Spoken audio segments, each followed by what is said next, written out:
أظن أنا ليا حق عليك عشان تسمعني. أنا رحت لأبوك وعرفت اللي دار بينكم. مفيش حاجة هتتقال ولا تتسمع يا سنتس. لا، هتسمعني عشان أنا سندس. أنا ليه ضمني إن أي حاجة تقولها لي دلوقتي تبقى حقيقة مش كذب؟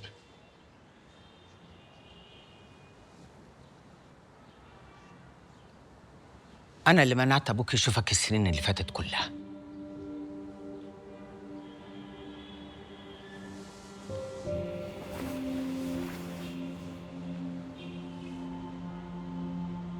ليه؟ خفت تطلع زيه. أبوك حتى لو كان بيدافع عن شرفه برضه قاتل. حق إن أنا أعرف. أحاسبه بقى ولا ما أحاسبوش؟ دي بتاعتي مش بتاعتك. يعني كنت هتسامحه على إيه؟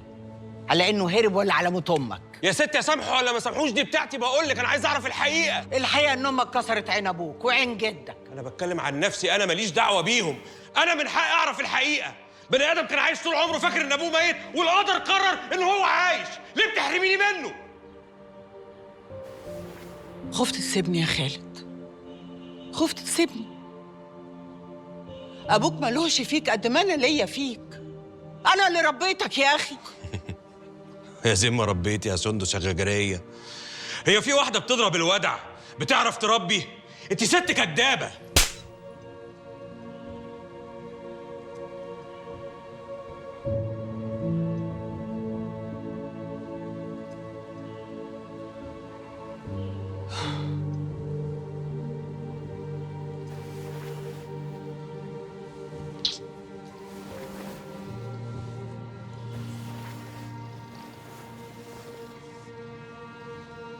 طول عمري تهمني مصلحتك انت بس يا خالد، انت بس.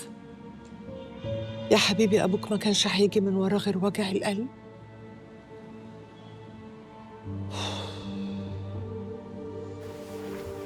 يا حبيبي، أنا جاية أقول لك إن الوقت اللي احنا فيه ده محتاج ترتيب غير، ترتيب يحميك ويحميني.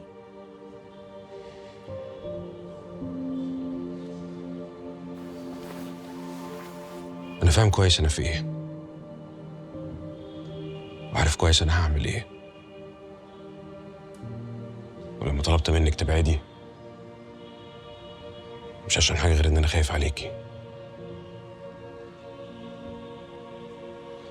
مش عايزك تبقى أنت دراعي اللي بتلوي.